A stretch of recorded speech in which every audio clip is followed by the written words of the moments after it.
Hi, I'm Stacy. And I am Mark, and this is the Gurus and Game Changers podcast.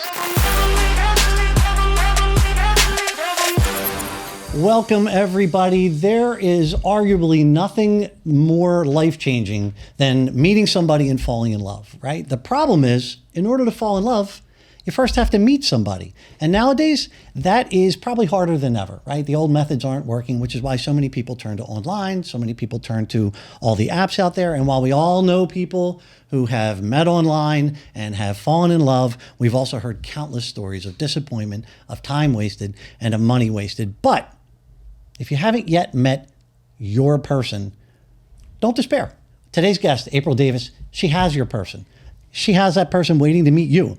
She's a founder of LUMA. It's a personalized upscale matchmaking service for elite singles, men and women, anywhere from their 20s to their 60s. And she has your person waiting for you. How? Well, LUMA doesn't do algorithms like all the other apps. Instead, they actually sit with you. They actually meet with you. And they figure out one-on-one to find your one. Who is that person that best matches your personality, matches your lifestyle, matches your goals? It's like getting a head start on your first date because there's already connections happening before you even ever meet. So April's been doing this a long time. I think she matched her first couple that got married at the age of 16. So she's been doing this a long time and knows all about it. So let's explore the fascinating world of luxury matchmaking with today's guest, April Davis. April, welcome to the show. Hi, April. Hey, thanks for having me today. Thanks for being here.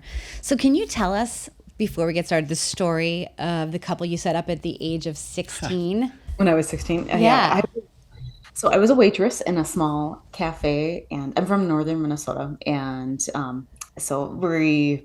had this guy that would come in almost every day for lunch, and he was, what we call a regular. And I knew he was single.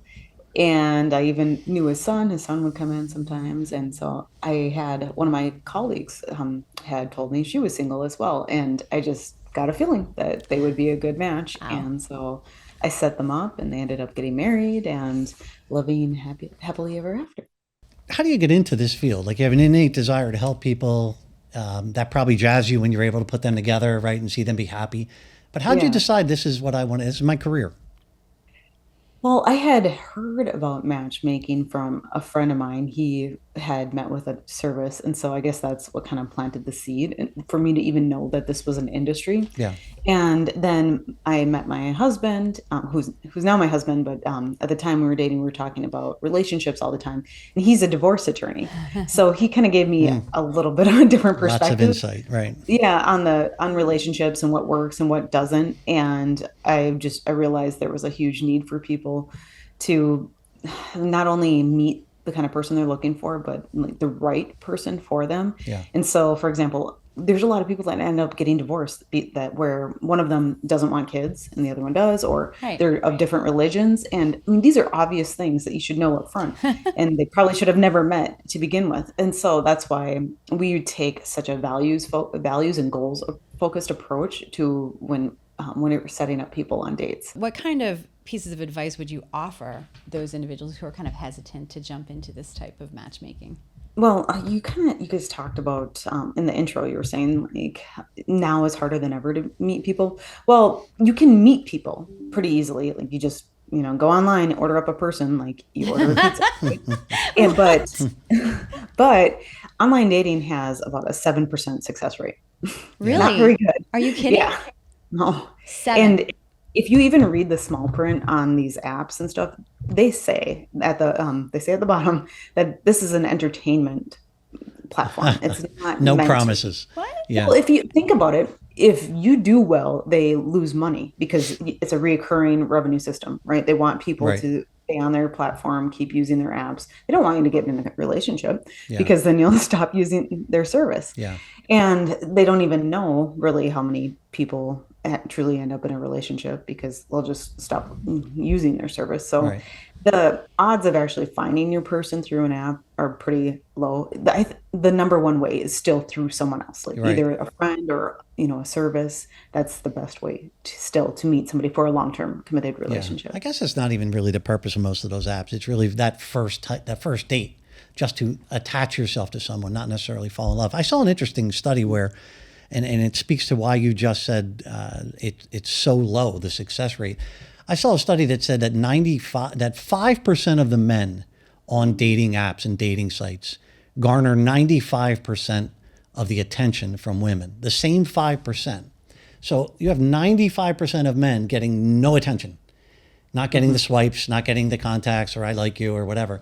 And that's disheartening, right? Yeah, and I wonder what percent it is of the women. Yeah, too. did you look at that? Yeah, no, I stat? never heard that one, but it was more of a man's study. But what are you seeing that the women want then?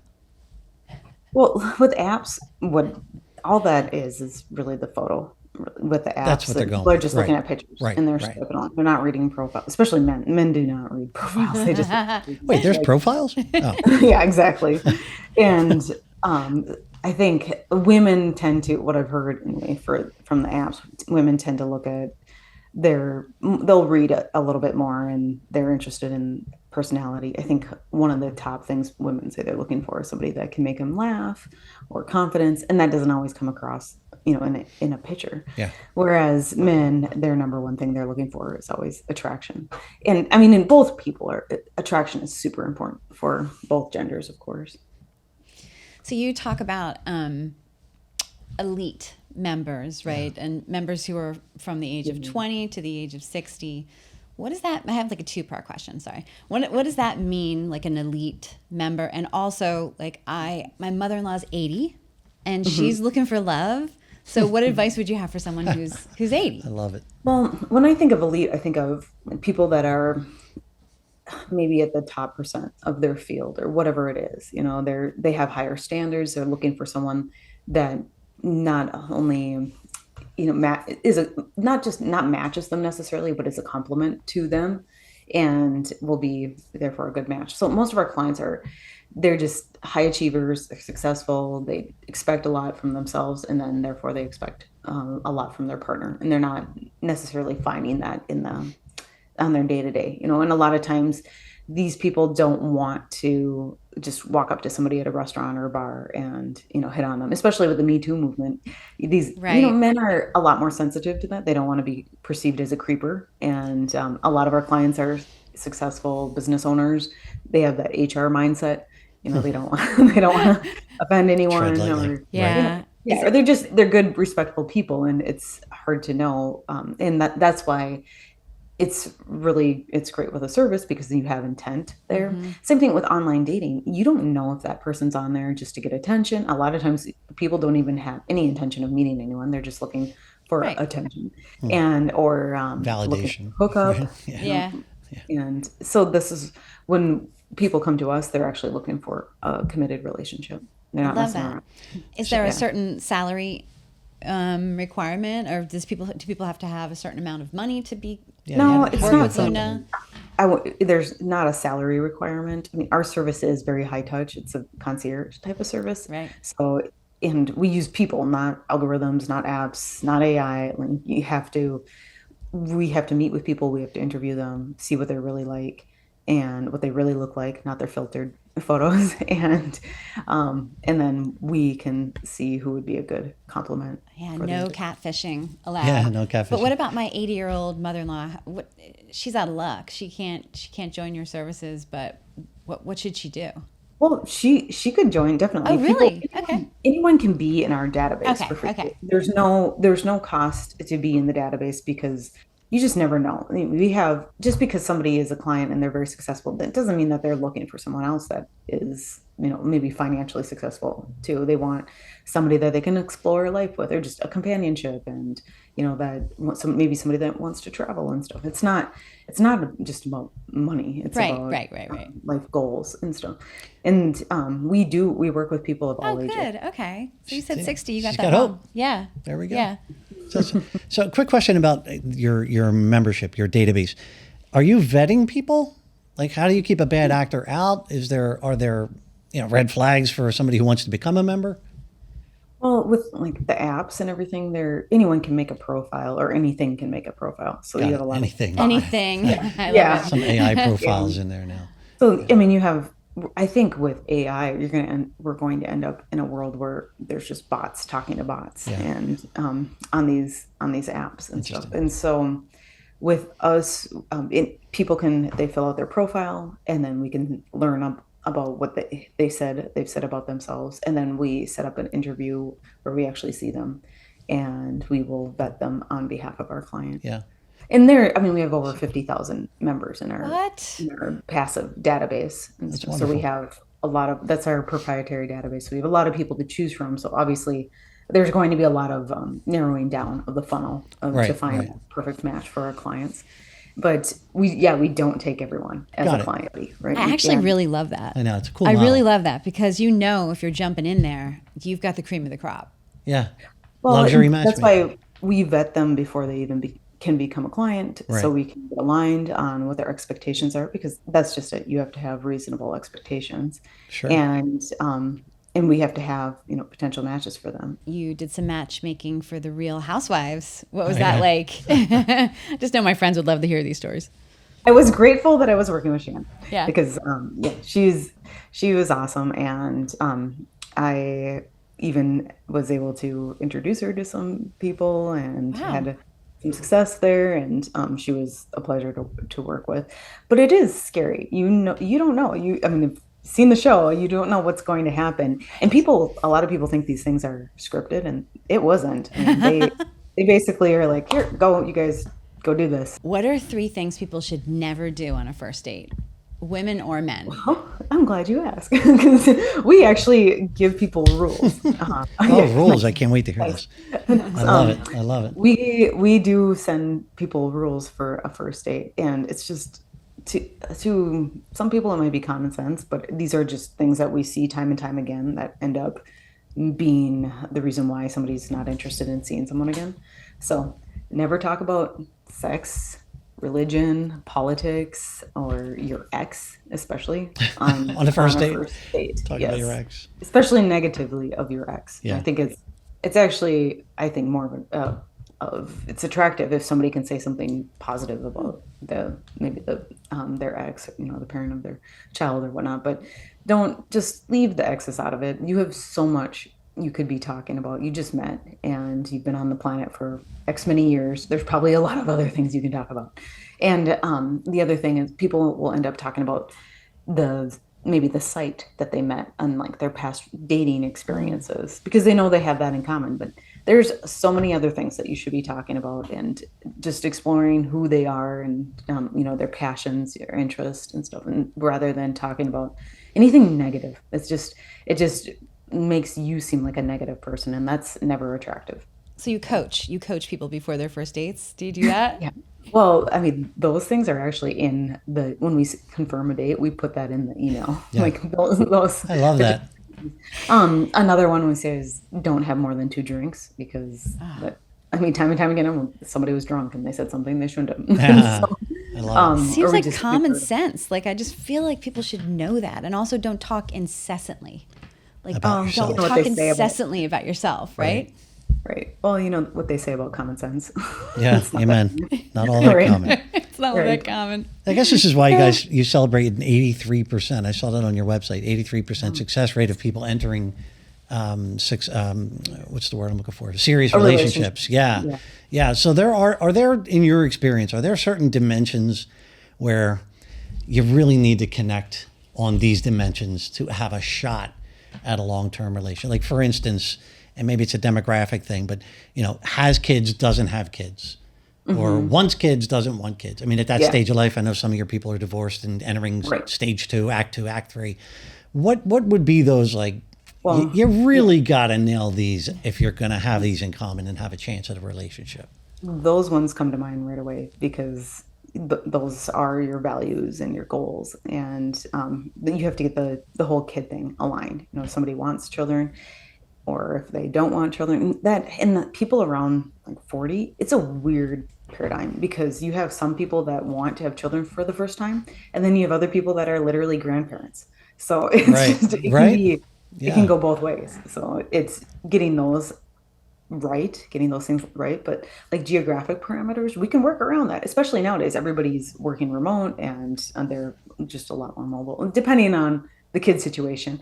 But there's a lot of people that are willing to date somebody that's in another state than they are, and they can travel or they can move even. So we Wow. were able to date across the country. You put these two people together, correct? So you'll be like, okay, here is maybe your choices. Like, how does it work? Tell me how it works. Well, we go through a whole series of questions with the client and for potential matches where we're learning all about them, their background, where they grew up, children, their exes, and what do they like to do for fun? What are their goals? Their future. And then we can do a search within we have our own proprietary database. So we can do filters and we can come up with 100 people that kind of fit our narrow search. And then we literally will go through person by person and look at their profile, reach out to them if they look like a potential match. And on average, we end up interviewing about 50 people per client. So it's like we're going on the 50 first dates for our clients. Yeah. And then we set them up on a date and we'll plan the date and everything. We give them feedback, coaching before and after, because we get feedback after the date too. And then we're able to relay that to the client. And I think that we do come up with a lot of people that are kind of stuck because I think our society has really turned us into this, I call it the Amazon instant gratification society, where we think, well, especially like with online dating, it's coached people to believe that they can just order up another person. If this one doesn't work, then I can just order another one. And that's why I think our divorce rate is so high because people are like, oh, it's just disposable. I can find another one. I'll just order another person. And I don't need to invest or I don't need to stay committed to this relationship. And that's also some insight from my husband, by the way. Can't just order divorce lawyer. Yeah. Yeah. Who has also, by the way, he's saved a couple of relationships. He's had people that have come to him. They think they want to get a divorce, and he's coached them. Or he's had many people tell him that he should be a therapist because he sees things differently and is able to give people some insights and help them to stay together. Wow. What do you think you guys do to assist those people that have gone through a divorce? Is it different than maybe someone who's looking for their first marriage? I mean, it's different a lot because it's usually a different age group too. So younger people are looking to have children and so they're just wanting different things and they also might need some different coaching. Whereas if somebody's trying to blend families and they're just in a different stage in their life altogether. So of course it always depends on the person. Exactly. So, yeah. And we get a lot of people. So women in their around 35 who are doctors. And the reason being is they've put off the relationship for the career. for their career and the residency. And now all of a sudden they're around 35. They're like, oh crap, I need to take care of this relationship. I need to take care of this. Somebody. Yeah. And so and they're busy. So they end up going to a matchmaker. Sure. They don't have time to go to the bars and they probably don't want to bother with the apps. Right. Yeah. And they're looking for somebody that, is professional, has his stuff together, and wants a relationship. Right. You're like the ultimate wingman. Right? Wingwoman. Yes. You just put everything in your hands. Like, fix me, help me. You know what I love. You know what I want. Go get me somebody. Well, and so I was kind of talking about it before with the coaching and stuff, that I think that with our society being so much about like instant gratification, I can just order up a person. We have to get people back to this understanding that it's not like buying a car and you get to pick out your features you want. And then it's a fit based on the kind of features, because this is a human and it's a relationship. It has to go both ways. And just because somebody has some characteristics or like the right kind of whatever traits that you think you need for a relationship, that doesn't mean that you're going to have a relationship. You might have a person that has these traits, but really what you want is a bonding relationship, is that connection. That's what a relationship is. And oftentimes people are their worst enemies because they're so hung up on these characteristics or these traits that they think they need in their list, and they're not open to allowing somebody to come in and have that kind of relationship with someone that maybe doesn't quite hit all the line items on their list. And we try to help them to see, like, are those really necessary? Typically not. You know, if I look at my husband, he's not at all like anyone that I had dated before, and he's very, very different. But at the core, our values were aligned. You know, it's just the external stuff. I just was a very different kind of person than what I had ever thought I would, who I would end up with. So And I'm really grateful that I allowed myself to. that's awesome. Branch out. How would you counsel those people who are in there saying, no, no, no, no, I need a guy with brown hair? Yeah, well, And he's blonde, so I can't, like, how do you? Well, like another thing is that comes up a lot is like I can't date somebody that already has kids, like or was divorced or something like that. And then you just dig into the why. Why is that? Well, because the last person I dated was like this and and that didn't work. Okay, so does that mean that we need to exclude everyone else just because one person didn't work out or they were like this and that? Like you have to get into the reason in the background. I'm like, why is that an issue for you, and help them to see that just because this happened in the past with the one person doesn't mean that it's going to happen with everybody else. So they didn't have a good relationship with their ex, or there was drama, or blah blah blah. You know, there's plenty of people that are different than that. And I think we can be so judgmental, and we can be so quick to just put everybody in a bucket. And one thing that I've learned in this job is that the moment you start to stereotype people, then you'll meet somebody that just blows that stereotype out of the water. Oh, I love that. I'm a very open-minded person now. I'm very like non-judgmental now, because people are always surprising me. Like when you can't just judge or know that somebody's going to be like XYZ just because of a profile. You have no idea until you really get in there. Do you have a story around that of someone you're like, wow, I never expected that to happen during a matchmaking process? I use myself as an example all the time. And I mean, I think of it so many times. There's so many people that are just, you look at them and you think, oh, well, she's just like this or blah, blah, or that. Like I used to be a professional snowmobile racer. You probably never guessed that. For real? Oh yeah. Yeah. Nice. And I did it for 10 years, and don't look like the kind of person that you would. Oh no, you do. I could see you Okay. on the Well, slopes. good. Okay. Oh yeah, I'm glad for you- sure. Yeah. But most people would tell me that they're shocked when they learn that about me, or like I'm from a small town. I grew up really a tomboy and just had a different kind of upbringing than maybe some of my peers or other people that are around me and where I'm at now. So it's just you never know somebody's story, and you never know what they're capable of or who they are until you get in there, and you can't just judge a book by its cover, right? It's just the same old. You should coin that phrase. That's a good one. Yeah. That's a good Judging a one. book I by like its that cover. one. That's funny. What do you think the biggest misconception about Luna is? Like when people hear about this, or when they're, and maybe we're feeding into like some of that, but what do you think it is? Well, I don't know if it's the biggest one, but I have had people say that they think that, well, maybe if somebody has to use a matchmaker, that they're desperate or something. Aw. And that's couldn't be further from the truth. I mean, most of our clients are busy professionals and executives, business owners, that they're used to outsourcing things. Like they might hire somebody to clean their house.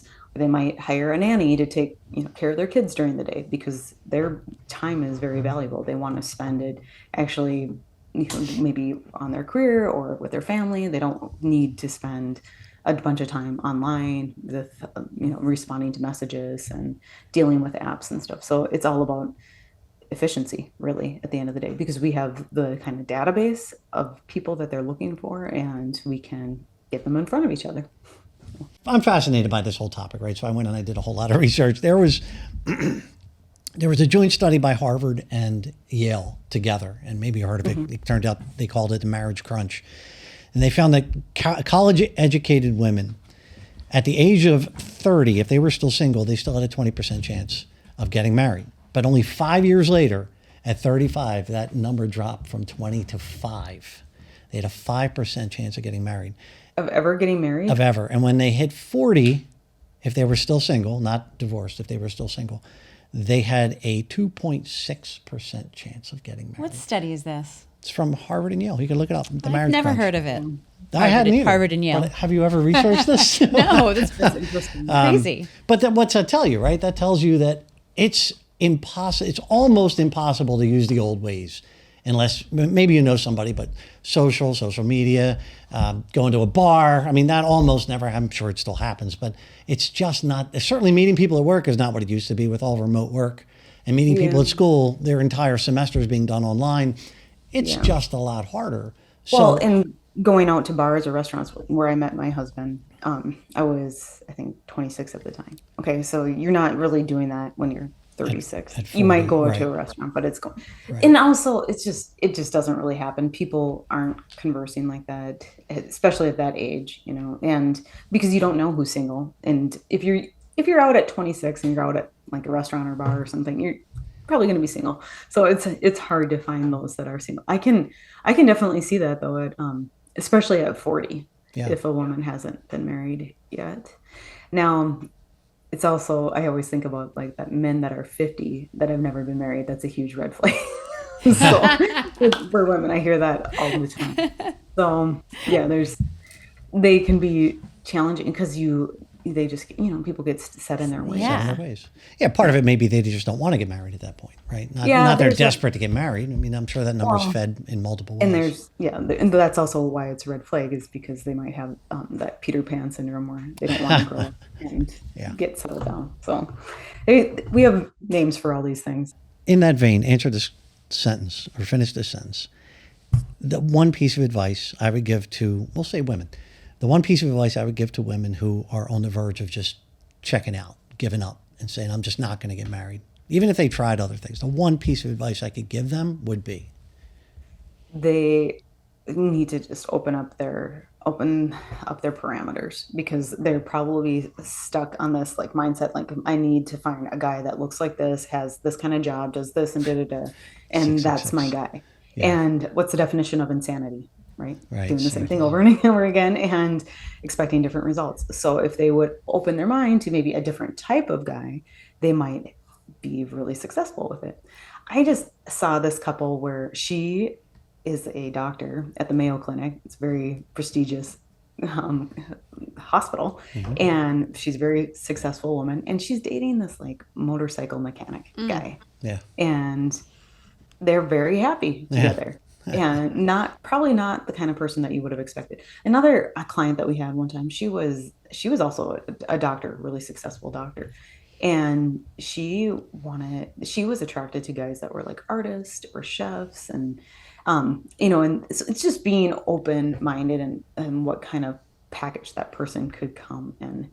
And so, like in that case, though, with the second lady that I described, she was kind of almost too narrow, because she thought that, okay, he has to be like a chef, he has to be someone that has an artistic background. I can't date somebody that is just like corporate or something like that, where you don't know, just because of somebody's job is not who they are and who their values are and stuff like that chef or the guy that you think is so perfect for you, he might cheat on you, or he might just not even want a long-term relationship. But this other guy that's great, it's just, I see it time and time again where these women actually, they go through this, what they think they want, and then years later they realize the guy that we introduced them to, he was a great fit, but you kind of missed that boat, the ship sailed. So now they're wishing they would have pursued that relationship. Does your advice change for men? Yeah, I would say so. I mean, you kind of deal a lot. Guys are just, they're different. They're women have, are a lot in their head, and everyone. I mean, sounds like a lot of people know this, I'm sure, but they get fixated on things. They have this huge checklist of things, whereas a lot of times guys, I mean, some of them do have long lists and they can be super picky, but usually there's a way we can work through it and stuff. But guys, just a lot of times, if they're attracted to her and she's like cool, I just say she just has to be hot and cool. And so they're less specific. They're less picky guys. The more successful in finding a relationship guys, they're the ones that tend to be, they let people be who they are, and then just appreciate the kind of relationship and look for the connection that they're looking for. Just let people have their preferences. If they want to wear a certain kind of clothes, if they want to do a certain kind of job, but look at more who the person is at their core. That's what ultimately matters at the end of the day. Because if you're planning on getting old with somebody, like if they have a six pack or not, if they have brown hair, if they have no hair, none of that matters, because we're all going to end up looking the same eventually down the road. And you want that person that's going to be with you if you get sick, and be supportive of you if you're building an empire or something, or just you want that partner for life, not necessarily somebody that just checks a bunch of boxes. Yeah. Wow. Very I well think put. I think you've seen it all. I can't even imagine what you've seen. We haven't even started to delve into. Yeah, we should do all this the around things. drinks. I'll bet we get better stuff. I really want to get the inside stuff that you don't tell anybody. Full scoop and stories. No, But- that's so very well said, what you just said at the end there. That's all I think anybody's ever looking for. Yeah. And Just how someone to do share you it think with. we can help you Yeah. in our platform to get you what you're looking for with your business? Like we like to try and ask that to see if there's any way we can help you promote something or. Well, we're always looking at growing our network, because we want to find that one person that's a right match for our clients. So I just would encourage everyone to just go to the website. It's lumasearch.com, LUMA, it stands for Luxury Matchmaking, search.com, and fill out the profile form. And, if they want to be a proactive client, they can schedule an appointment to meet with one of the matchmakers. If they just want to be in our database, they can fill out their profile and give us more information about them, so then we can consider them as a match to our clients.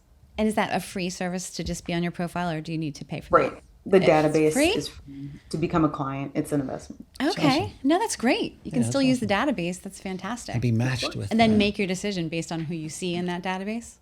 They don't see anything. We, at the Ah, matchmakers, you are the guys only do. ones that see it. Yeah. So it is confidential. Our Okay. clients are all confidential and everything, and their information. Anyone that's in our database, their information's confidential also. It's awesome. Perfect. April, I can't thank you enough for having come and shared all this with us. It's been a fascinating look. I knew it would be. Fascinating look inside this world. Nobody ever sees what's inside this world.